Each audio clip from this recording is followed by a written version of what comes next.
Capsule Lauberson, aujourd'hui, on est avec la très belle Julia qui va nous parler de vêtements qui sont d'origine norvégienne, hein, avec l'ancien champion Lasse Kjus, qui a lancé sa propre ligne de vêtements. C'est un colosse qui a gagné plusieurs fois la Coupe du monde en descente au combiné. Vraiment un super athlète et on retrouve beaucoup de détails techniques dans cette ligne-là qui est maintenant présente au Québec. Oui, bien ça, c'est sûr qu'on reçoit uniquement des manteaux dans le haut de gamme chez Kjus. C'est surtout des tissus très stretch, autant à l'extérieur du vêtement qu'à l'endos, qu'à l'intérieur aussi, les membranes surtout, qu'on retrouve les liners à l'intérieur du vêtement, stretch autant à l'intérieur qu'à l'extérieur. Ça, c'est très important pour quelqu'un qui veut quelque chose de léger, confortable pour faire du ski toute la journée puis ne pas avoir de souci d'un manteau qui est lourd.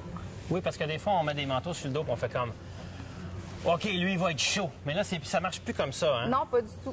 Qu'est-ce qui fait que ces manteaux-là, qui ont d'apparence l'air plus, on dit entre nous, euro, genre très minces, très ajustés, très des couleurs sobres, dans un look plus européen, qu'est-ce qui va faire sa chaleur à ce moment-là? En fait, on parle surtout d'isolant du manteau. C'est sûr, quand on a un gros manteau, des fois, les gens ils touchent aux manches, au dos, peu importe. Ils disent le manteau-là, il est mince, fait qu'il n'est pas chaud. Mais c'est pas du tout ça. Quand on parle d'isolant, dans le fond, un isolant de bonne qualité va créer beaucoup de chaleur.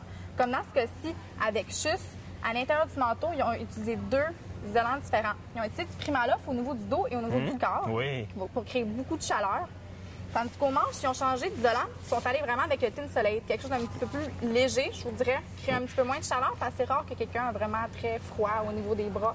Ça laisse évacuer l'humidité. Et évidemment, il y a toute la technologie d'évaporation de l'humidité parce qu'on sait que les gens, quand ils ont trop chaud, les hommes en particulier, dans un vêtement, le vêtement vient mouiller. Mais là, on voit qu'il y a déjà en apparence des membranes très respirantes. Oui, en fait, ils ont utilisé plusieurs tissus différents à l'intérieur du manteau, dans des endroits stratégiques pour pouvoir évacuer l'humidité plus rapidement que, dans le fond, utiliser le même isolant partout à l'intérieur du manteau. Et on voit évidemment que c'est taillé comme en ayant tous les accessoires comme la jupette intérieure pour empêcher la neige de rentrer, les poignets qui sont en même temps, moi ça, j'aime pas ça mettre ça, mais on peut même mettre le pouce. Oui, pour pouvoir mettre suite à un gant ou une mitaine pour ne pas avoir, dans le fond, d'air qui rentre entre le manteau et le gant.